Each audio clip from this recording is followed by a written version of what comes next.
Muito bem, o tema de hoje é uma pergunta: existe livre-arbítrio? Bom, só para a gente pegar a etimologia da palavra, né? Arbítrio, julgamento, decisão, arbitrar, né? Decidir entre coisas. Essencialmente, o livre-arbítrio se relaciona a decidir entre o bem e o mal.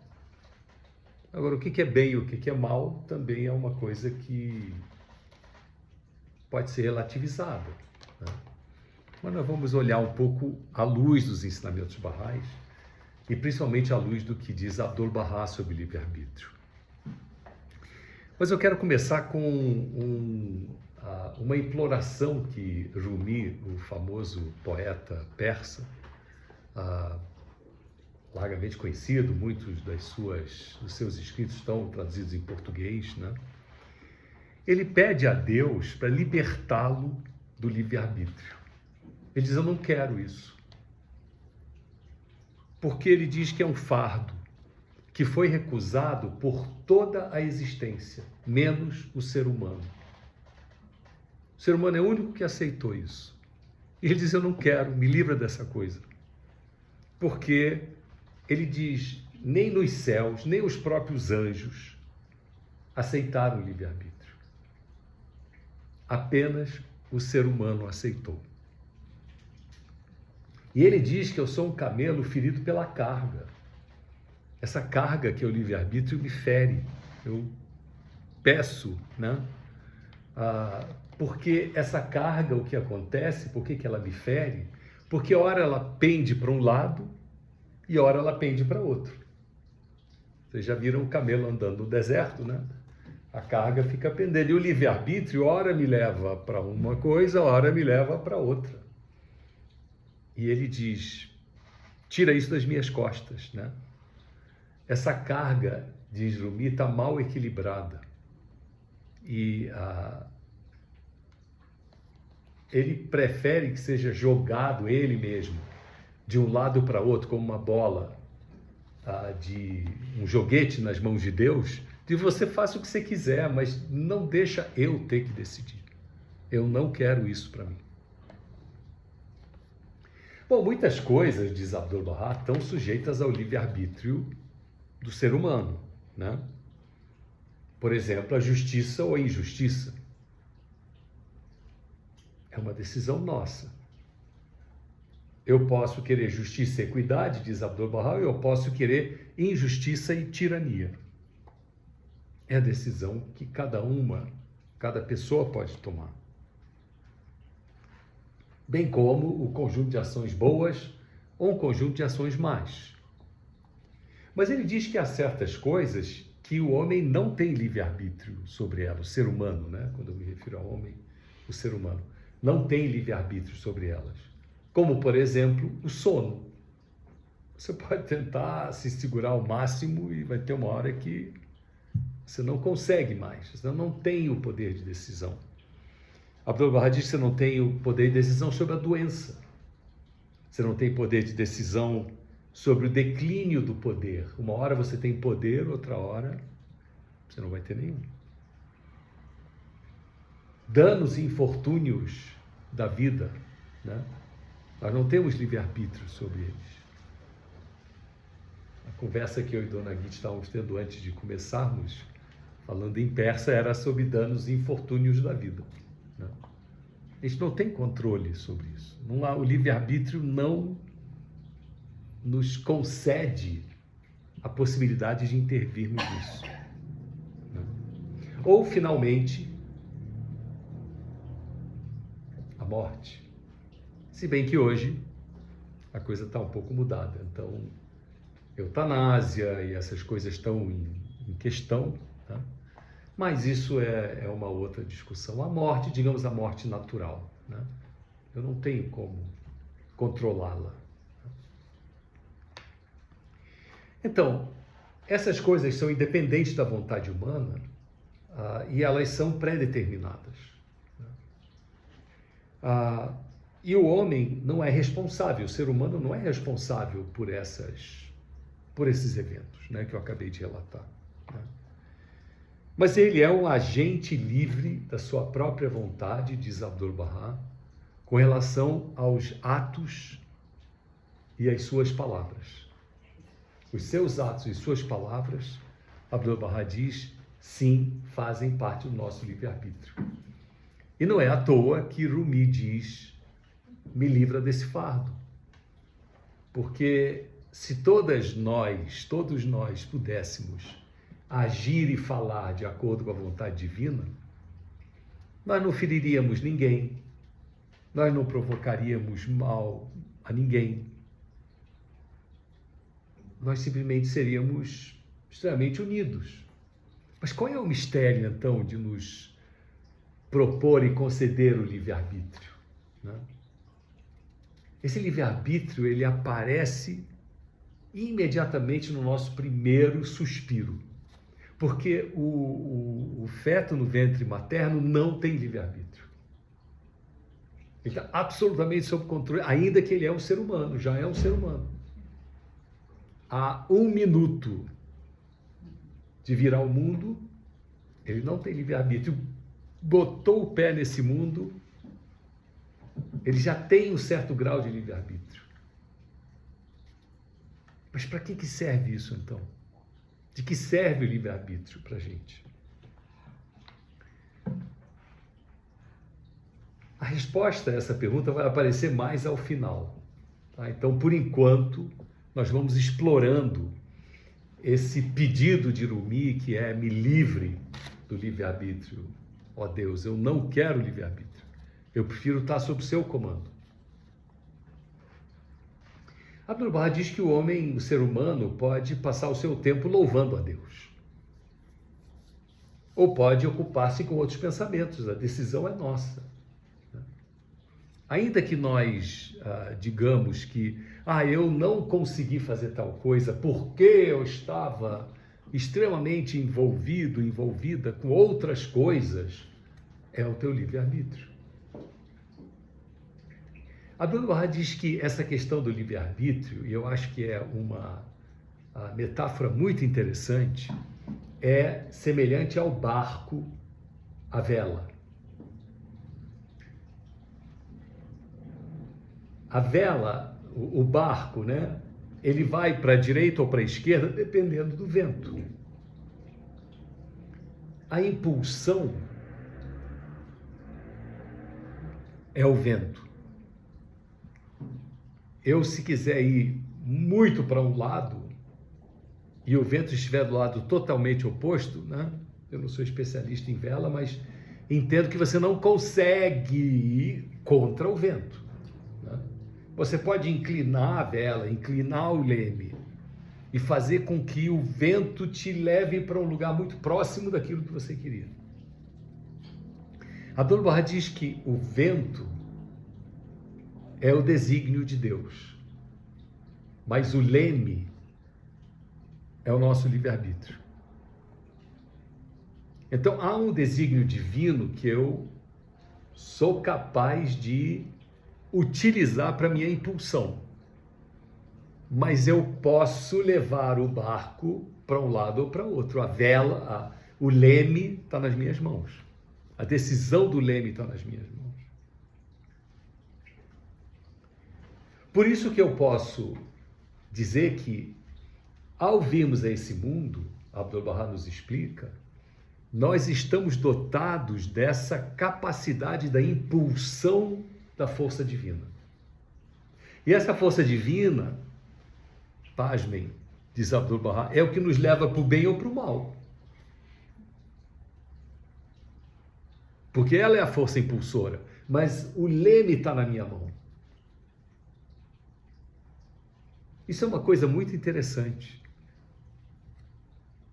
A força divina, a propulsão divina, o impulso divino, ele é quem reina.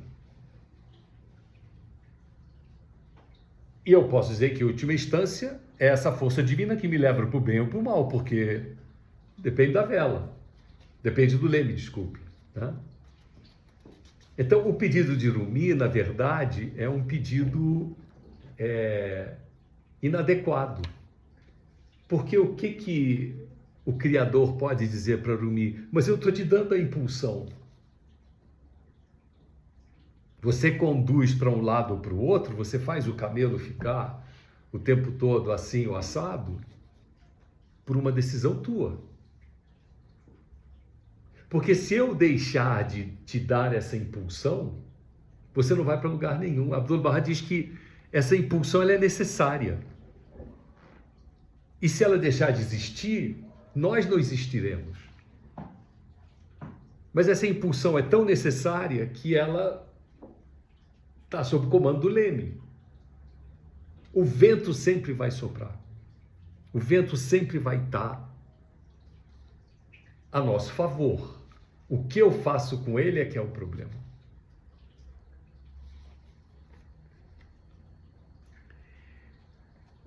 Agora, Abdu'l-Bahá diz que o ser humano é uma criação, segundo ele, uma criatura fraca e dependente, pois força e poder são próprios do Criador. Não pertencem ao ser humano, força e poder. Então nós somos fracos e dependentes. E daí então, olha, lembre-se que eu estou falando sobre a força propulsora que é o vento. Lembre-se dessa analogia, né? Que é o vento que impulsiona o barco, a vela. O que eu faço com o leme é um problema meu. Não posso atribuir isso ao vento. Por isso que Abdu'l-Bahá diz, nós podemos dizer, diz ele, palavras dele, tanto o enaltecimento do ser humano como sua humilhação dependem do prazer e da vontade do Altíssimo. Eu vou ter a minha humilhação quando eu optar por pegar o leme e levar em outra direção. Eu vou ter o meu enaltecimento quando eu optar por levar o leme para outra direção. E aí Abdu'l-Bahá lhe traz um texto do Evangelho que é muito interessante, que ele adequa a interpretação desse texto à questão do livre-arbítrio. O texto do Evangelho, que em geral nós conhecemos, né? Na nossa cultura aqui brasileira, cristã, Deus é como um oleiro, que faz um vaso para honra e outro para desonra. Abdu'l-Bahá diz que o vaso, depois ele explica o que é o vaso da honra e da desonra, que parece que é uma predestinação para o mal e para o bem. Não é isso. Deus faz um vaso como oleiro, que faz um vaso para a honra, um vaso para a desonra. Abdu'l-Bahá diz que o vaso desonrado não tem o direito de censurar o oleiro, né, o que faz o vaso, e perguntar por que não fizeste de mim uma taça preciosa para ser passada de mão em mão, e me fizeste um vaso para a desonra. Aí Abdu'l-Bahá explica que a gradação, a existência de diferentes graus nessa existência, ela é própria dessa existência e necessária para essa existência. Então, por exemplo, ele diz aí, a gente vai começando a entender. Um mineral jamais poderia chegar para o Criador e dizer, por que você não me fez um vegetal? Eu queria ser um vegetal, porque vegetal é uma coisa maravilhosa, você me fez uma pedra. Né? E o vegetal não pode chegar também para o Criador e falar, mas por que você não me fez um animal? Ele anda, sente, cresce, se movimenta. Eu fico preso aqui nessa terra o tempo todo. E o animal não pode chegar para o Criador e falar, por que você não me fez humano? Que pode ter livre-arbítrio. Eu sou absolutamente escravo dos meus instintos. Eu queria poder decidir. Né? Agora, o que é honra e desonra? É a interpretação agora do texto bíblico, tá? Porque a gente leva para uma interpretação de que é ruim ou é bom. Não, são os diferentes graus. O mineral, em outro de seus escritos, Abdu'l-Bahá, não se referindo à questão do livre-arbítrio, mas sobre a vida após a morte, ele fala que nós, na próxima etapa de nossa existência, tomamos a forma, é um texto de Bahá'u'lláh, isso Abdu'l-Bahá explica, tomamos a forma que melhor nos convém. O que é uma forma que melhor convém? Né? Abdu'l-Bahá explica, ele diz, olha, é como se nesse plano você tivesse adquirido uma série de qualidades que são as qualidades capazes de tornar você um mineral. É muito bom o mineral. O que o mineral pode almejar como o ápice da sua existência? É ser o melhor dos minerais, que é o diamante. E esse mineral, se tornar um diamante, é maravilhoso, porque ele reuniu as qualidades nesse plano de existência de ser um mineral, um diamante, e que, quiçá, ele pudesse almejar ser um diamante no anel do dedo da mão de um rei. Diz, eu sou o diamante que recebeu essa honraria de estar na mão do rei. Mas ele pode reunir qualidades nesse plano. Isso tudo é uma analogia, tá? Então não é assim. Mas que ele reunisse qualidades nesse plano para que no próximo plano fosse um vegetal e que se nutrisse de minerais e que cresce, que pode ser alimento para os animais e para o ser humano e pode ser objeto de adoração de todos, né? Pela beleza e pela sua formosura, e Bahá'u'lláh diz que a natureza é o reflexo do divino, então eu sou um reflexo do divino, eu me tornei um vegetal maravilhoso. O mineral não pode reclamar de dizer por que eu não sou vegetal, porque foram as condições que você mesmo trouxe nessa dimensão, né? E muito daquilo que nós vamos ter no nosso livre-arbítrio, né, de sermos da honra ou da desonra, é uma construção nossa. É o que nós fomos capazes de construir dentro dessa dimensão que nos encontramos.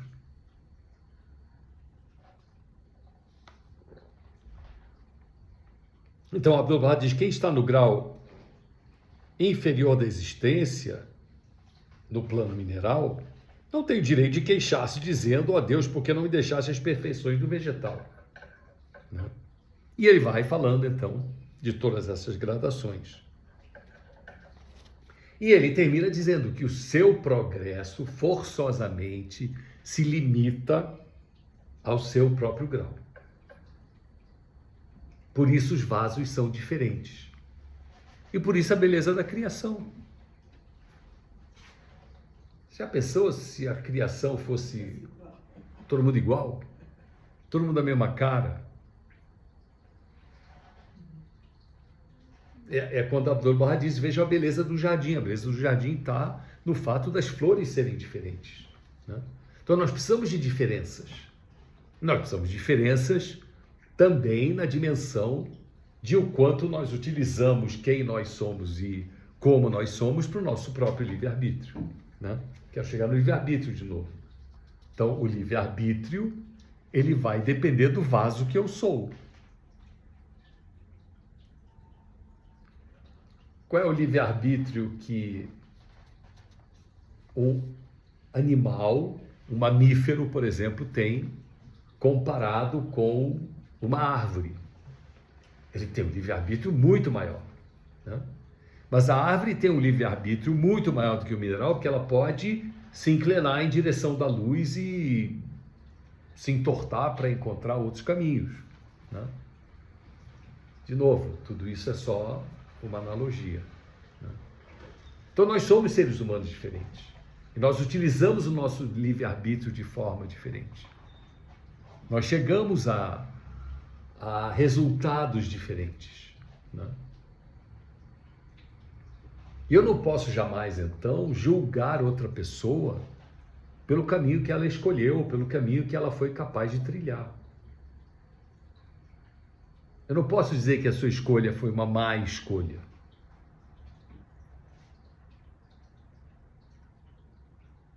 Porque o que é a má escolha para alguém que só tem duas opções de escolha, né? Mas comparado a alguém que tem 1000 opções de escolha, é muito diferente. São vasos totalmente diferentes. E por isso Abdu'l-Bahá trazer essa ideia do Evangelho para dentro dessa discussão do livre-arbítrio, ela se torna muito interessante porque derruba o nosso julgamento. Porque nós também temos o livre-arbítrio de não julgarmos uns aos outros, né? Mas é para onde nós mais direcionamos o nosso livre-arbítrio. Estamos constantemente julgando uns aos outros, né? Você não fez bem, você fez mal, você errou, você não escutou, né? Hoje mesmo, eu estou falando isso para mim agora, hoje mesmo numa situação de trabalho, a assessora de comunicação da nossa organização veio falar, porque a fulana me falou que doravante vai ser assim.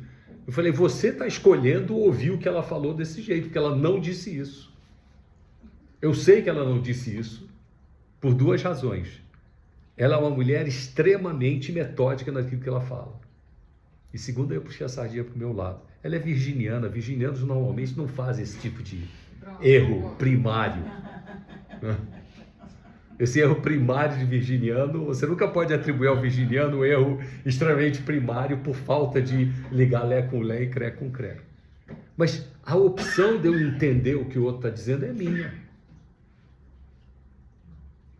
Por que você está optando em entender errado?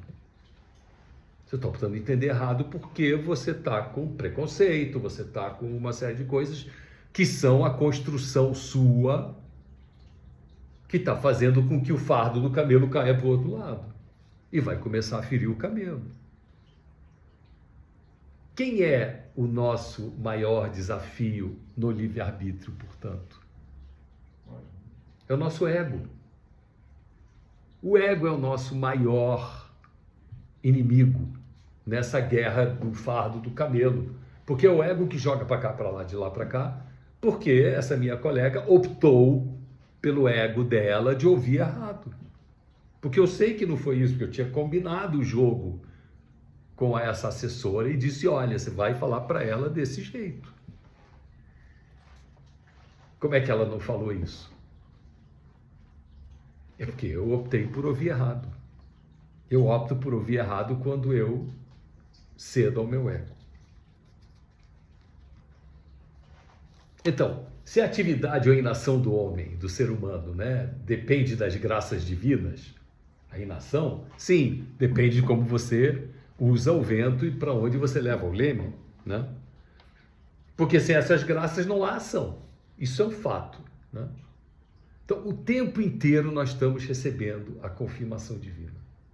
O tempo inteiro.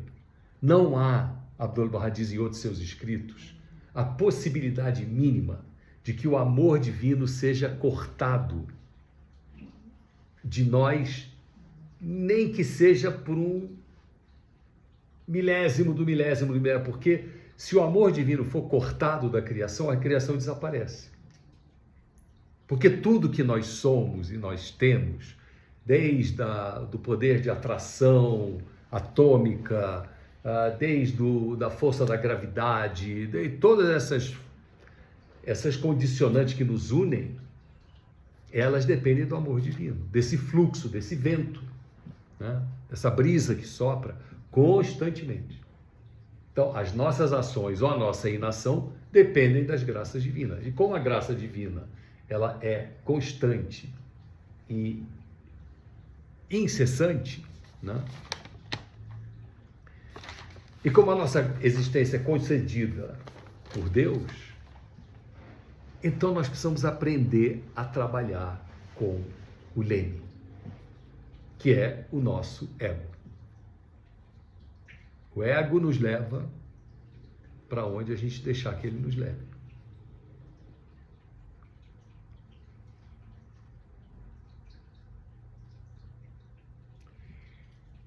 Muito bem.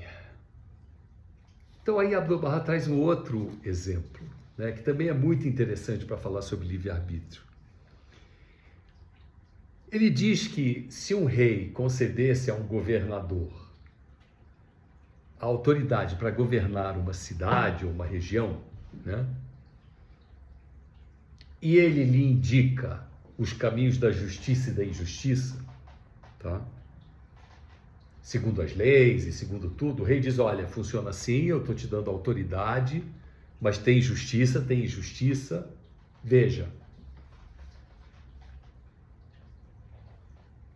Se o governador cometeu uma injustiça,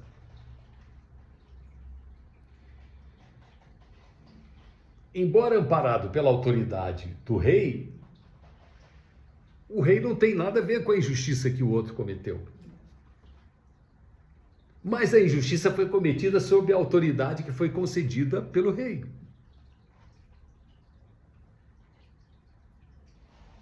É isso que significa o vento sopra o tempo todo, né? Agora, se o governador agir com justiça, obviamente ele bem utilizou o soprar daquele vento para levar para o lado certo. Então, para eu saber como eu uso o meu ego e como eu defino esse leme, eu pego agora emprestado uma outra coisa que Abdu'l-Bahá diz que é absolutamente sensacional, numa outra perspectiva que ele fala. Ele diz que nós não nos conheceremos verdadeiramente até que nós conheçamos a nossa mais profunda baixeza. Se você não conhecer sua mais profunda baixeza, você não se conhece. Por isso que eu preciso conhecer a justiça e a injustiça. Mas conhecer a minha mais profunda baixeza, o meu maior risco, a minha maior dimensão malévola, né, não significa eu colocá-la em ação. Como também não significa eu pegar o barco e levar para as rochas e bater nas rochas, só porque eu quero dizer que eu sou capaz de levar o barco para lá. Não quer dizer isso. Mas eu acho que Abdu'l-Bahá disse isso no início do século XX, e Jung, Freud e esses grandes ícones da psicologia que realmente trouxeram luz ao mundo, né? Trabalha exatamente isso. Você tem que conhecer o teu lado sombra, né? É o que Jung fala. Enquanto você não conhecer a tua sombra, o teu lado sombrio, só conhecer o teu lado luz, você não vê o que está atrás de você, o que você carrega como tal fardo, né? Que o Rumi fala. Você não é capaz de saber dirigir o leme. Muito bem.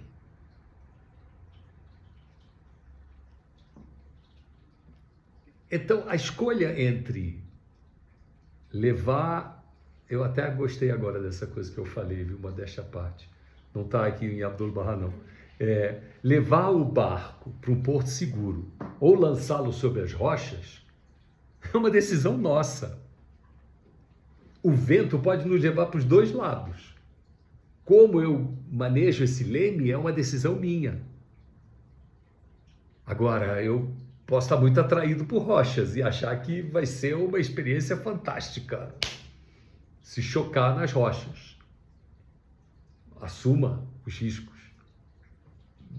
Mas não tem cara de ser muito legal isso. Então, essa decisão de levar por seguro o meu barco ou deixá-lo à deriva e deixar que ele rume em direção ao mar é uma decisão minha. Mas essa decisão é tomada sob as graças de Deus. Porque são as graças de Deus que impulsionam o vento. Se a gente pegar e dar um salto triplo, carpado, invertido, mortal e voltar para uma outra história, aqueles que foram os grandes oponentes das figuras sagradas que vieram a esse mundo para nos trazer o bem, a orientação, né? Um Judas ou um Mirza Yahya dentro da revelação Bahá'í agem sob essa mesma graça divina. Mas o que eles fazem de si é uma decisão deles. Então, todos nós agimos sob a graça de Deus. Mas o que nós fazemos de nós mesmas, de nós mesmos, é uma decisão nossa. Então, a responsabilidade é muito grande, minhas amigas e meus amigos. Significa eu reconhecer que o vento existe. Significa reconhecer que eu estou sendo impulsionado por esse vento. E significa eu ter consciência da existência do leme e ter o pulso na direção do leme. Não é uma tarefa muito simples. É uma tarefa de uma vida. Eu até diria tarefa de infinitas vidas, né? Porque nós iniciamos a nossa vida nesse plano, mas nós vamos seguir por infinitos planos, infinitas dimensões, porque o aprendizado vai ser infindável. E aí eu termino de novo com Abdu'l-Bahá, com aquilo que nós chamamos de epístola de visitação, né? Abdu'l-Bahá pede que a gente se desprenda de si mesmo nas suas santas plagas. Ora, mas nas santas plagas não era para ser todo mundo anjinho, tocando harpa, flauta, acabou, né? Chega de provação. Mas Abdu'l-Bahá diz não. Que nas santas plagas de Deus eu tenho que orar para que eu me desprenda de mim mesmo, porque isso é um processo infindável, né? Ele não tem fim. Mas nós estamos aprendendo aqui, nessa dimensão.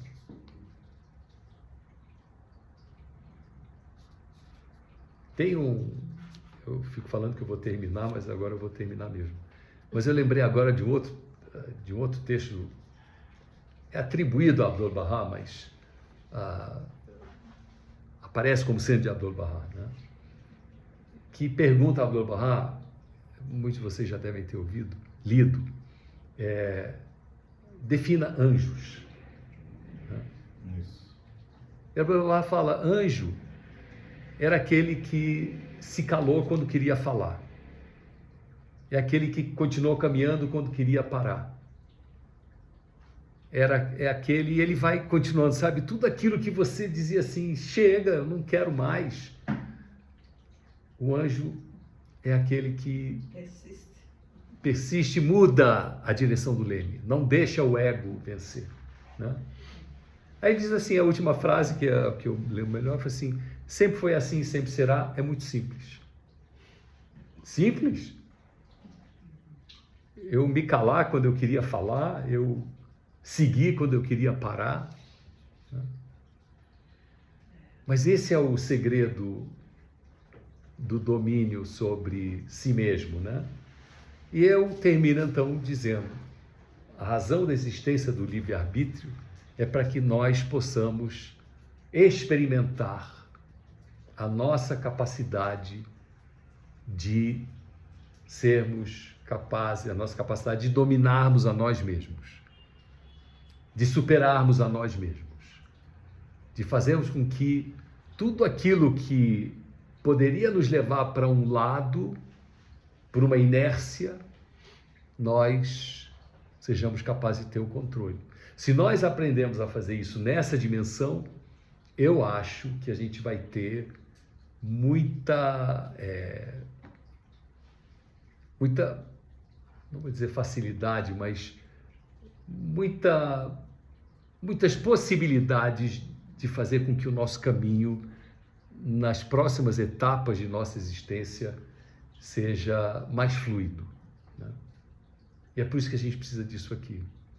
E é por isso que se eu pudesse dizer para o Rumi, diria, acho que ele não vai atender teu pedido nunca, porque ele te fez assim, nos fez assim, para que nós possamos superarmos a nós mesmos. E essa superação é necessária para que nós possamos fortalecer a nossa alma. É isso.